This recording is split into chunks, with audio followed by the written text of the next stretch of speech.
Hello everyone, welcome to my channel. This is Ravichandra UPSC CSE.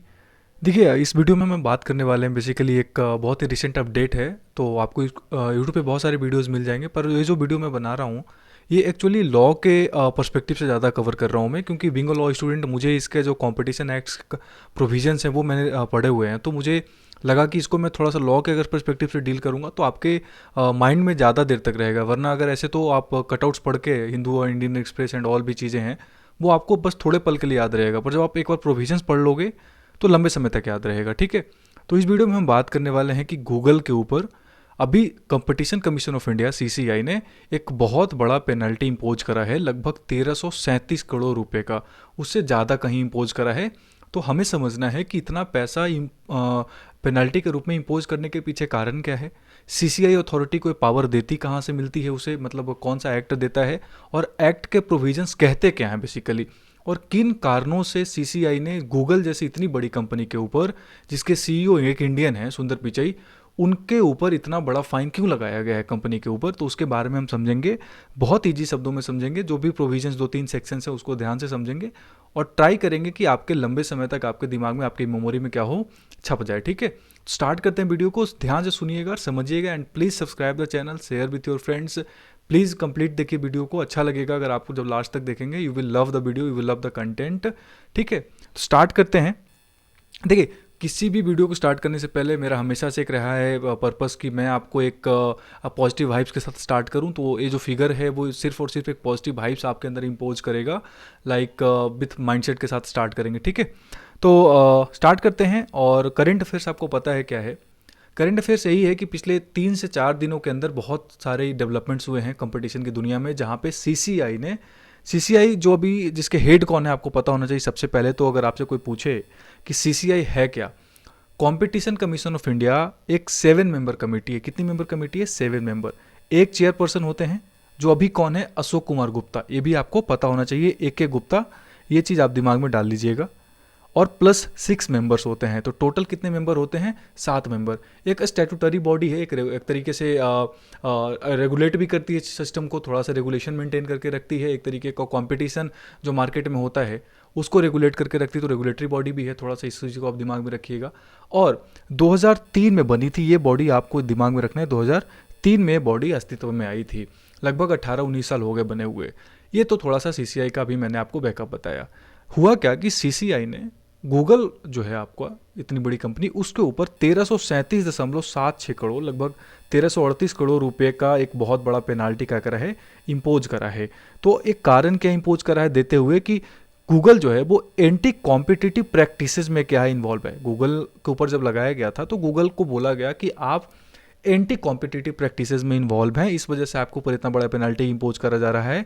अगर वो पूछे कि किस चीज़ से, तो एंड्रॉयड मोबाइल सर्विसेज जो हैं, जो डिवाइसेज हैं, उसमें गूगल को ये पाया गया कि उसने अपने डोमिनेंस का जो है वो अब्यूज करा है। अब ये क्या होता है, कौन से सेक्शन में पढ़ना है वो मैं भी बताऊंगा, अभी बस करंट अफेयर्स को दिमाग में रखिए। और इन्हीं एंटी कॉम्पिटिटिव प्रैक्टिसेस की वजह से सीसीआई ने इतना बड़ा पेनल्टी इम्पोज करा है। और देखिए, कोई पहली बार नहीं है, पहले भी मैं बता दूं, ये कोई पहली बार नहीं है जब सीसीआई ने इतना बड़ा पेनल्टी इम्पोज करा है। इसके पहले भी कई बार सीसीआई ऑफ इंडिया, मतलब जो कंपटीशन कमीशन ऑफ इंडिया है, सुप्रीम कोर्ट ऑफ इंडिया, कई हाई कोर्ट्स, उन्होंने गूगल, फेसबुक और भी जैसे बीसीसीआई है, board of cricket control of India, फिर उसके अलावा जो नेशनल स्टॉक एक्सचेंजेस हैं, कुछ और बड़ी बड़ी कंपनियां हैं, उनको कई बार, कई सीमेंट कंपनीज हैं, कई स्टील कंपनीज हैं, उनके ऊपर कई बार एंटी कॉम्पिटिटिव प्रैक्टिसेस और अपने डोमिनेंस का गलत यूज करने के लिए कई बार पेनल्टी इम्पोज कर चुकी हैं। ठीक, और उनके ऊपर लगाया गया है पेनल्टी। बात को समझिए ऐसे, देखिए एंटी कॉम्पिटिटिव प्रैक्टिसेस क्या होता है। अगर एक कंपटीशन को हम बात करें तो कोई भी ऐसी प्रैक्टिस, कोई भी ऐसा रूल्स, कोई भी ऐसा रेगुलेशन जो एक तरीके का कंपटीशन जो होता है, हेल्दी कंपटीशन बोलते हैं, उसको रोकता हो, वो क्या होगा? एक तरीके का एंटी कॉम्पिटिटिव प्रैक्टिसेज। जो कंपटीशन प्रमोट करे वो तो कॉम्पिटिटिव प्रैक्टिसेज हो गई, जिन जो कंपटीशन को रोके, रेसिस्ट करे, वो क्या हो गई? Anti competitive practices.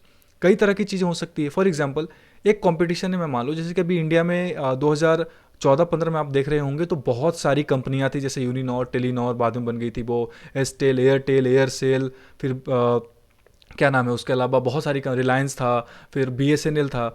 बहुत सारी सिम वो चलाती थी, जो सिम ऑपरेटिंग कंपनीज थी, बहुत सारे मार्केट में थे। एकदम से रिवोल्यूशन हुआ 2016 में, जियो आ गया। जियो के आने के बाद आप देख रहे हो आज 3 कंपनियां बच गई ऑलमोस्ट, वोडाफोन आइडिया, फिर उसके अलावा एयरटेल और जियो, चौथा आपको कोई दिखेगा ही नहीं मार्केट में। तो हुआ क्या, एक हेल्दी कंपटीशन था पहले, लोग कंपटीशन में आपको इजी मिल जाता था, 100 रुपये में आपको बहुत सारी डेटा मिल जाती थी। फिर से जियो ने कुछ ऐसा ट्रांसफॉर्म करा कि एकदम से कंपटीशन जो था मार्केट से वो खत्म हो गया, पूरा का पूरा एकदम एलिमिनेट ही हो गया मार्केट से कंपटीशन। अब कहीं से भी कंपटीशन मार्केट में है ही नहीं, पूरी की पूरी मोनोपोली जैसी सिस्टम बन गई है। तो ये होती कंपटीशन को जब मोनोपोली में चेंज करते हो। समझ गए मेरे कहने का मतलब? मैं ये नहीं कह रहा हूँ कि जियो ने कॉम्पिटिटिव प्रैक्टिसेस नहीं अपनाए हैं, ये मेरा कहने का मतलब नहीं, बस एग्जाम्पल दे रहा हूँ मैं आपको, ठीक है। अब आगे बढ़ने से पहले इस एंटी कॉम्पिटिटिव प्रैक्टिसेस और अब्यूज ऑफ डोमिनेंस को हम कॉम्पिटिशन एक्ट 2002 के माध्यम से समझते हैं। हुआ क्या था, 1992 के बाद आपको पता है कि हमारे देश में लिबरलाइजेशन, ग्लोबलाइजेशन और प्राइवेटाइजेशन, एलपीजी रिफॉर्म्स आए थे। कैसे रिफॉर्म्स आए थे? एलपीजी रिफॉर्म्स आए थे। तो एलपीजी रिफॉर्म्स के आने के बाद हमने काफ़ी हद तक क्या करा था, चेंजेज आए थे हमारे सिस्टम में, ओपननेस करी थी हमने। तो ओपननेस की वजह से क्या होता था कि कॉम्पिटिटिव प्रैक्टिसेस काफ़ी हद तक जो हो रहा था वो मतलब काउंटर अटैक किया जा रहा था, कंपटीशन को कम किया जा रहा था मार्केट में, कॉम्पिटिटिव प्रैक्टिसेस नहीं अपनाया जा रहा था। तो इसी को ध्यान में रखते हुए साल 2002 में भारतीय जो आपकी इंडियन पार्लियामेंट है, भारतीय संसद ने 2002 में एक कानून पास करा, उसका नाम दिया इंडियन कॉम्पिटिशन एक्ट 2002। इस बात को आप दिमाग में रख लीजिएगा। अभी मैं करेंटली वीडियोस बना रहा हूँ इन्फॉर्मेशन टेक्नोलॉजी एक्ट 2000 पे, वो 2000 में आया था, ये 2002 में आया था। इंडिया गवर्नमेंट थी तभी, एनडीए 1, 2000 में भी इंडिया गवर्नमेंट थी। इनके गवर्नमेंट के समय में ये आई थी आपकी एंटी मतलब क्या नाम है, the competition act of India 2002, ठीक है। इसके सेक्शंस में कई सारी बातें हैं। सेक्शन 4 कहता है, जो है बेसिकली इस एक्ट का, उसमें एक टॉपिक दिया हुआ है कि prohibition of abuse of dominant position. आप इस वर्ड को ध्यान से समझिए, लॉ स्टूडेंट इसको तुरंत ही समझ जाएंगे जिन्होंने पढ़ रखा है, जो नहीं जानते उसको एक बात मैं बताता हूँ। देखिए इस एक्ट में इस लाइन का मतलब क्या हुआ कि अब्यूज ऑफ डोमिनेंट पोजीशन, इससे मतलब है, इसको रोकता है ये एक्ट का। ये जो सेक्शन है वो सेक्शन 4, वो कहीं से भी ये नहीं कहता कि आप अपनी मार्केट में कहीं से भी डोमिनेंट पोजीशन एक्वायर नहीं कर सकते। ये एक्ट का ये जो सेक्शन 4 है वो नहीं कहता। आपको पूरा अलाउ है कि आप मार्केट में एक जो है एक डोमिनेंट पोजीशन रखिए, आप सबसे अथॉरिटी में रहिए, कोई दिक्कत नहीं है, पर उस अथॉरिटी का गलत फायदा ना उठाइए। ये सेक्शन 4 क्या करता है, रोकता है, प्रोहिबिट करता है। मैं बार बार एक वर्ड यूज कर रहा हूँ, मार्केट। अभी मैं मार्केट का मतलब समझाता हूँ आपको। जब आप सेक्शन 2 के कई सारे सबसेक्शंस में पढ़िएगा, जो क्लाउजेस पढ़िएगा, उसमें बहुत सारी चीज़ें लिखी हुई है। मार्केट भी 2 तरह का होता है। एक तो हो गया आपका ज्योग्राफिक मार्केट, ठीक है। अब एक बात बताओ, खुद सोचो कि एक कंपनी, अगर कोई कंपनी है जो मार्केट में है, मान लो सीमेंट कंपनी है, तो वो सीमेंट की प्रोडक्ट में अपनी डोमिनेंट पोजीशन एक्वायर करेगी ना, वो तो दही वाले और दूध वाले में तो एक्वायर करेगी नहीं। तो और कहीं ना कहीं एक पर्टिकुलर रीजन में करेगी, मान लो कर्नाटका में कर रही है, मान लो बिहार में कर रही है, मान लो आप तेलंगाना में कर रहे हो। ऐसा तो नहीं है कि आपकी कंपनी अगर बिहार में स्टोर्ड है या तेलंगाना में स्टोर्ड है तो आप असम में जाकर उसका क्या कर लोगे, मार्केट असम का जो मार्केट है उसको एक्वायर कर लोगे। ऐसा तो नहीं है। या मान लो कोई कंपनी दुबई में है और वो इंडिया में आकर तो एक्वायर करेगा नहीं, वो तो दुबई में ही करेगा। तो एक हो गया रिलेवेंट ज्योग्राफिक मार्केट, ज्योग्राफी एक पर्टिकुलर ज्योग्राफी में डील करता हो। एक दूसरा होता है रिलेवेंट प्रोडक्ट मार्केट। अभी मैंने बताया कि सीमेंट वाली कंपनी सीमेंट में ही डील करेगी ना, वो तो दही में करेगी नहीं, वो तो स्टील में करेगी नहीं। तो मार्केट भी 2 तरह के हो गए, relevant geographic market, relevant product market. Got it? अब समझते हैं सेक्शन 4 कहता क्या है। देखिए सेक्शन 4 कहता है कि कोई भी कंपनी अगर डोमिनेंट पोजीशन में है तो वो कहीं से भी उस डोमिनेंट पोजीशन का गलत फायदा नहीं उठाएगी। Abuse of dominant position under subsection 1 वो नहीं करेगी। अगर ऐसा करते हुए पाई जाती है तो उसके ऊपर किसी भी तरीके का जो है एक तरीके का इंपोज किया जाएगा पेनाल्टी, वो हम आगे बात करेंगे। कहता है कि there shall be an abuse of dominant position under subsection 1 if कोई भी इंटरप्राइज इन्वॉल्व है डायरेक्टली या इनडायरेक्टली कोई ऐसा अनफेयर और discriminatory purchase of sale of goods और सर्विसेज एक्वायर करता है। मान लो कुछ ऐसा अनफेयर कर दिया आपने, या तो कुछ ऐसा प्राइसेज एकदम से लो कर दिया, प्राइसेज एकदम से हाई कर दिया आपने, या किसी को मार्केट में घुसने नहीं दे रहे, जो भी कंपनी आना चाह रही है उसको पहले ही पैसा देकर हटा दे रहे हो, या सरकार के लॉबिंग कर रहे हो आप, कुछ भी ऐसी अनफेयर और डिस्क्रिमिनेटरी प्रैक्टिसेज अगर आप purchase of sale of goods और सर्विसेज दोनों में, या फिर प्राइसेज ऑफ परचेज और सेल मतलब प्रीडेटरी प्राइसिंग, आपने प्राइसेज को इतना लो कर दिया, इतना कम कर दिया कि कोई और कंपनी उस मार्केट में घुस ही नहीं सकती। फॉर एग्जांपल जियो ने इतना फ्री कर दिया था कि दूसरी कंपनीज खत्म ही हो गई थी, ऑल टुगेदर, मतलब ऑल टुगेदर एलिमिनेट ही हो गई थी। ठीक है, ये हो गया। इसके अलावा और भी ये कहता है कि लिमिट और रिस्ट्रिक्स, अगर आप प्रोडक्शन ऑफ गुड्स और सर्विसेज को क्या कर रहे हो, लिमिट कर रहे हो, तो भी ये कहीं ना कहीं इसमें क्रिएट करेगा। इसके अलावा कुछ टेक्निकल और साइंटिफिक डेवलपमेंट से भी रिलेटेड अगर एस्पेक्ट्स है उसको अगर आप प्रमोट कर रहे हो तो ठीक है। अगर आप उसको रिड्यूस कर रहे हो या फिर कस्टमर्स को प्रिज्यूडिस कर रहे हो कुछ इस तरीके से कि वो आपसे ही उस प्रोडक्ट को खरीदे, उस सर्विस को आपसे ही ले, किसी और से ना ले, ये डिपेंड करेगा फैक्ट्स पे कि अगर आपके फैक्ट्स जो हैं वो कहीं ना कहीं अनफेयर हैं, डिस्क्रिमिनेटरी है, तो इन सब चीज़ों में एक डोमिनेंट पोजीशन का गलत अब्यूज़, मतलब जो उसका अब्यूज़ है वो पाया गया है या वो पाया जाएगा, ऐसा ये एक्ट का जो सेक्शन 4 है वो कहता है। ठीक है, तो ये डोमिनेंट पोजीशन की बात हो गई। तो डोमिनेंट पोजीशन एक्वायर करना गलत बात नहीं है, उसका अब्यूज़ गलत बात है। जैसे बीसीसीआई ऑफ इंडिया, जैसे बीसीसीआई जो है आपका, वो एक डोमिनेंट पोजीशन है क्रिकेटिंग बॉडी में, पर वो अपने बॉडी का, अपने अथॉरिटी का कई बार गलत फ़ायदा उठा चुकी है। इसके रिलेटेड कई केसेस भी हैं सुप्रीम कोर्ट्स वगैरह का, सीसीआई का, उसके ऊपर बहुत बड़ा जजमेंट भी कई बार उनका मतलब जो है वो ऑर्डर आया हुआ है। तो क्या होता है कि जो अथॉरिटी में होते हैं वो गलत फ़ायदा उठाते हैं। ठीक है, समझ रहे मेरी बात? तो इसको रोकता है सीसीआई का जो आपका जो कंपटीशन एक्ट है उसका सेक्शन 4। ठीक है, अब सेक्शन 4 में अगर कुछ ऐसा पाया जाता है, अनफेयर प्रैक्टिसेज है, कुछ डिस्क्रिमिनेटरी प्रैक्टिसेज है, तो सेक्शन 27 के अंदर सीसीआई एक ऑर्डर पास कर सकता है उस एग्रीमेंट से रिलेटेड, उस प्रैक्टिसेज से रिलेटेड, जो आपको एक तरीके का क्या हो सकता है, कॉम्पनसेशन या पेनाल्टी के ऊपर इंपोज कर सकता है। कौन सा सेक्शन कहता है? सेक्शन 27 कहता है। समझ गए आप? ये कंपनसेशन की बात हो गई। सेलर पे लगा सकता है, डिस्ट्रीब्यूटर पे लगा सकता है, जैसे भी हो, उसको जो भी दिखे, एक प्रॉपर टर्नओवर वगैरह फाइंड आउट करके कि कितना टर्नओवर आया है, कितना इंपैक्ट आया है, कितना इस कंपनी का टोटल टर्नओवर है, पेड अप कैपिटल है, बहुत कुछ को ध्यान में रखते हुए पेनल्टी क्या करी जाती है, इंपोज करी जाती है। अब गूगल को उसने 1337 करोड़, समझ रहे हो आप? 1337 करोड़ आप समझ रहे हो कितनी बड़ी रकम है, वो इंपोज करा, क्योंकि उसको पता है कि गूगल के लिए कोई बहुत बड़ी रकम नहीं है, क्योंकि गूगल का तो इससे बहुत ही बड़ा अर्निंग है ना, एवरेज अर्निंग तो बहुत ज़्यादा है गूगल का, अरबों करोड़ों में है, मतलब थाउजेंड्स ऑफ करोड़ है, उसमें से थोड़ा सा उन्होंने लगाया है चार्ज। तो ये आप अमाउंट देकर डरिएगा मत। गूगल के relevant product market, relevant geographic market का जो प्रोडक्ट वैल्यू है टोटल एवरेज, उसका करके उन्होंने लगाया है सेक्शन 27 के अंदर। Got it? ये हो गई, दो सेक्शंस आपके लिए इंपॉर्टेंट है। अब पेनाल्टी इंपोज करते वक्त कहा क्या? सीसीआई ने कहा कि ये जो ऑपरेटिंग सिस्टम है, जैसे एंड्रॉयड ऑपरेटिंग सिस्टम है, आईओएस ऑपरेटिंग सिस्टम है, लाइनेक्स ऑपरेटिंग सिस्टम है, ये जो ऑपरेटिंग सिस्टम होती है, जिस ऑपरेटिंग सिस्टम में ज़रूरत होती है एप्लीकेशंस को रन करने के लिए, कुछ एप्लीकेशन है, फॉर एग्जांपल कोई भी ऐप चलाते हो आप, तो एक ऑपरेटिंग सिस्टम में ही चलेगा ना। ये गारंटी नहीं है कि जो एंड्रॉयड का ऑपरेटिंग सिस्टम में चलेगा वो गूगल का जो, सॉरी, ये जो एप्पल का एंड्रॉयड जो आईओएस सिस्टम है उसमें चलेगा।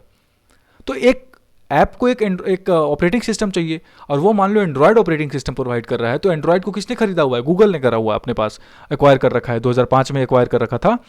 तो उसमें कहा गया कि जो स्मार्ट मोबाइल डिवाइसेज, जैसे कि आजकल जो टचिंग मोबाइल्स हैं, स्मार्ट डिवाइसेज हैं, इसमें एक ऑपरेटिंग सिस्टम होती है। वो ऑपरेटिंग सिस्टम क्या करती है? इनेबल करती है कि ऐप्स वगैरह उसमें रन करे, जिसको किसने खरीद रखा है? गूगल ने।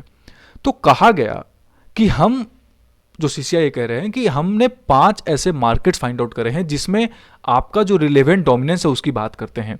फॉर एग्जांपल, इन्होंने पहले बोला कि जो लाइसेंसेबल ऑपरेटिंग सिस्टम है, कुछ ही ऑपरेटिंग सिस्टम लाइसेंसेबल है, बहुत सारे तो इलीगल ऑपरेटिंग सिस्टम भी मार्केट में अवेलेबल। जैसे आपको जो लाइसेंसेबल है वो लाइनेक्स है, आईओएस है, फिर उसके अलावा क्रोम ओएस है, फिर आपका एंड्रॉयड तो है ही।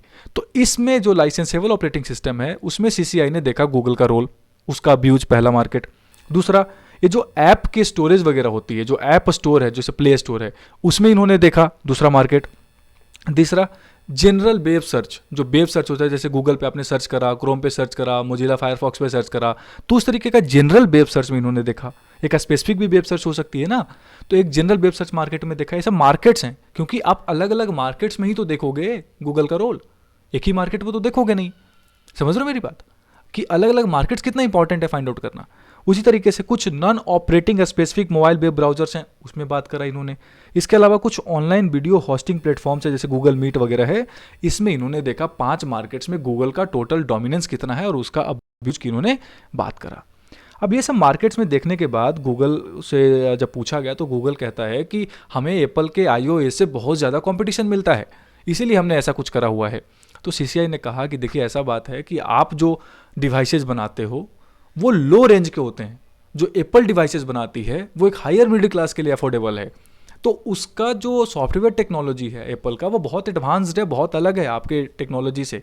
आप जिस मार्केट में घुसे हुए हैं उस मार्केट से बहुत ऊपर के मार्केट में डील करता है एप्पल। और जेन्युइन बात है, बहुत कम लोगों के हाथ में एप्पल का सेलफोन देखोगे आप। उसका कारण भी तो उसके डिवाइसेस की महंगाई है ना, तो ये कारण है। तो गूगल का ये जो तर्क था कि हमें एप्पल से बहुत बड़ा वो मिलता है, इस वजह से हमने इस तरह का प्रैक्टिसेस अपनाए हैं, इसको सीसीआई ने ऑल टुगेदर रिजेक्ट कर दिया।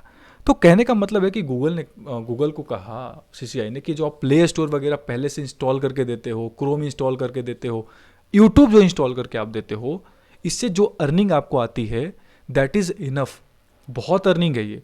और ये सब पहले से आप प्री इंस्टॉल्ड कैसे करके देते हो। अगर उससे भी बड़ी बात वो क्या होता है कि उसको अनइंस्टॉल नहीं कर सकते आप, यूट्यूब को अनइंस्टॉल नहीं कर सकते आप, उसका फोर्स स्टॉप कर सकते हो पर अनइंस्टॉल नहीं कर सकते अपने फ़ोन से। कुछ मोबाइल फ़ोन्स में क्या ऑलमोस्ट जितने भी आप एंड्रॉयड के मोबाइल फ़ोन देखे उसमें प्री इंस्टॉल्ड आते हैं, क्रोम आएगा, आपका प्ले स्टोर आएगा, यूट्यूब आएगा, बहुत सारे ऐप्स तो ऐसे आते हैं जो पहले से इंस्टॉल्ड होती हैं। अब तो और भी आने लगे, नेटफ्लिक्स वगैरह भी आप गूगल से क्या हो गया, बाइंड अप करके एग्रीमेंट करके पहले से इंस्टॉल्ड आते हैं, दो उसको आप अनइंस्टॉल कर सकते हो। जीमेल है, ये सब पहले से इंस्टॉल आता है। तो क्यों इसके ऊपर बात करी गई, इन सब चीज़ों को देखते हुए सीसीआई ने गूगल को बहुत सारे एस्पेक्ट में, बहुत सारे मार्केट्स में गलत पाया। तो अब कुछ एग्रीमेंट्स मैं आपको बताता हूँ जो सुनिएगा दिमाग से, कि कुछ एग्रीमेंट्स जैसे माडा, मोबाइल एप्लीकेशन डिस्ट्रीब्यूशन एग्रीमेंट, इसमें क्या होता था कि कंपनी को उन्होंने पहले से ही बोल रखा है कि आप प्री इंस्टॉल करके दोगे मेरे ऐप्स को। जैसे नेटफ्लिक्स एग्रीमेंट करा गूगल ने इसी के अंदर, माडा के अंदर, कि अब नेटफ्लिक्स भी पहले से इंस्टॉल्ड आता है आपके फ़ोन में। जैसे दूसरा एग्रीमेंट है एंटी फ्रेगमेंटेशन एग्रीमेंट और एंड्रॉयड कंपेटिबिलिटी कमिटमेंट एग्रीमेंट। इसमें क्या है कि आप दूसरे ऐप्स को मेरे फ़ोन में इंस्टॉल होने ही नहीं दोगे, मतलब उनकी एंट्री ब्लॉक कर दी। और सेक्शन 4 कहता है कि कोई भी ऐसी प्रैक्टिस जो दूसरे कंपनी की एंट्री ब्लॉक करे वो अनफेयर प्रैक्टिसेज है। Got it. एक और एग्रीमेंट है शेयरिंग रेवेन्यू एग्रीमेंट। इसमें क्या होता है कि जो रेवेन्यू आएगा उसका इतना परसेंटेज आप मुझे दे दीजिए। तो कहीं ना कहीं गूगल ने कुछ एग्रीमेंट्स करके कई कंपनियों से, कई एप्लीकेशन ऐप से, कई मोबाइल ऑपरेटिंग डिवाइस है जो मैन्युफैक्चरिंग है, सैमसंग है, उसके अलावा आपका बहुत सारी जो कंपनीज है जैसे एमआई है, मैक्रोमैक्स है, इन सब से क्या करा, डीलिंग करके, एग्रीमेंट्स करके अपने प्री इंस्टॉल्ड ऐप्स पहले से इंस्टॉल कर देते थे, उसको अनइंस्टॉल नहीं कर पाओगे आप, दूसरों को एंट्री ब्लॉक कर दिया, रेवेन्यू शेयरिंग एग्रीमेंट्स। तो ओवरऑल गूगल ने अपने डोमिनेंट पोजीशन का क्या करा, अब्यूज करा, और सेक्शन 4 का क्या करा, वायलेशन करा। सीसीआई ने फाइंड आउट करी, और इन्हीं सब चीज़ों को मद्देनजर रखते हुए सीसीआई ने क्या करा, इनके ऊपर पेनाल्टी इंपोज करा। देखिए आगे जाने से पहले मैं आप सबसे रिक्वेस्ट करूंगा कि डेली न्यूज़पेपर पीडीएफ डिस्कशन और यूपीएससी स्क्रीनशॉट्स को ट्विटर पे और टेलीग्राम पे फॉलो करिए। इसका लिंक आपको कमेंट सेक्शन के पिंड कमेंट सेक्शन में मिल जाएगा और डिस्क्रिप्शन बॉक्स में मिल जाएगा। बहुत इंपॉर्टेंट है दोनों, आप करंट अफेयर्स अपडेट्स के लिए बहुत अच्छा लगेगा आपको अगर एक बार इसके ऊपर आप टाइम अपना देते हो तो। ठीक है, तो इन्हीं सब चीज़ों का वायलेशन देखते हुए कई सारे रिलेवेंट प्रोडक्ट मार्केट में और जो गूगल का है उसको अब्यूज ऑफ डोमिनेंट पोजीशन का मतलब देखा गया सीसीआई के द्वारा। और इन्हीं सबको मद्देनजर रखते हुए सेक्शन 4(2)(c) के अंदर जो भी आप ऑनलाइन सर्च मार्केट में आपका जो ये मोनोपोली है जो आप अब्यूज करते हो, उसके अंदर सेक्शन 4(2)(e) जिसमें वो ऐप स्टोरेज मार्केट है उसके अंदर, सेक्शन 4(2)(e) जिसमें आप डोमिनेंट पोजीशन कर रखा है उन्होंने ऑपरेटिंग सिस्टम के अंदर, और कई सारे ऐसे भी जितने भी रिलेवेंट मार्केट्स हैं उसके अंदर गूगल ने सीसीआई ने गूगल के ऊपर पेनाल्टी इंपोज करी सेक्शन 27 का यूज करके। मतलब सेक्शन 4 के अंदर जितनी भी बातें लिखी हुई है ऑलमोस्ट उसमें से कई बातों का वायलेशन पाया गया गूगल के प्रैक्टिसेस के द्वारा, एंटी कॉम्पिटिटिव प्रैक्टिस, जिसको आप एक बार पढ़ लीजिएगा। पीडीएफ आपको मैं शेयर कर दूंगा अपने टेलीग्राम चैनल पे। इन चीज़ों मैं आपको डायरेक्ट जो प्रेस रिलीज हुआ है ना सीसीआई ने वहीं से पढ़ा रहा हूँ, कुछ और नहीं पढ़ा रहा हूँ। जो एक्ट भी बताया मैंने बिल्कुल कंपटीशन एक्ट का बेयर एक्ट से पढ़ा रहा हूँ, तो ताकि आपको फैक्ट ना पता रहे और आपको गारंटी रहे कि इसमें कोई कमी नहीं है जो इन्होंने बताया। कहीं से लिख कर नहीं बता रहा हूँ, डायरेक्ट वहीं से बता रहा हूँ जो प्रेस रिलीज हुई है। ठीक है, और इसके अलावा भी देखिए इन एग्रीमेंट्स का वायलेशन पाया गया कई सारे ऐप्स में, कई सारे जगहों में, कई सारे मार्केट्स में, और उसके बाद गूगल के ऊपर इंपोज करा गया। अभी ये कोई पहली बार नहीं है कि सीसीआई ने ऐसा रेगुलेशन पास कराया, ऐसा ऑर्डर पास कराया। देखिए जून का ही न्यूज़ है कि amateur baseball federation of India के ऊपर भी अपने डोमिनेंट पोजीशन का अब्यूज करने के लिए सीसीआई ने पेनाल्टी इंपोज करा था कि आप किसी और प्लेयर्स को खेलने नहीं देते स्टेट गेम्स में, दूसरे गेम्स में। तो इसके ऊपर भी जो amateur baseball federation of India है इसके ऊपर भी अभी मतलब सीसीआई ने क्या करा, इंपोज करा था पेनाल्टी। तो सीसीआई इस चीज़ में बहुत एक्टिव रहता है। तो this was all about the video. जो भी सेक्शंस थे, रिलेवेंट सेक्शंस थे, वो मैंने आपको बता दिया, जो एग्रीमेंट्स थे वो मैंने आपको बता दिया। तो thanks for watching, keep loving me, please share the channel, subscribe the channel, and happy Diwali to all. Thank you.